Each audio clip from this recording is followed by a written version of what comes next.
Storm Door Guy here, and today I'm going to go over a no BS review of the Larson Secure Elegance. This is the Platinum model. It's got the Dominator glass, or the dual pane of glass with plastic laminate in between. This is a hybrid security door and storm door, so let's get into this.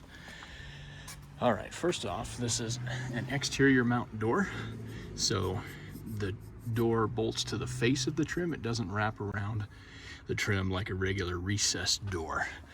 Behind these trim strips are the screws. In this door, the screws come preloaded.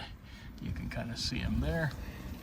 The red-headed ones you have to install. They're a little longer than these silver ones, but this is a pretty easy install. This is the plastic trim strip that just snaps right into place.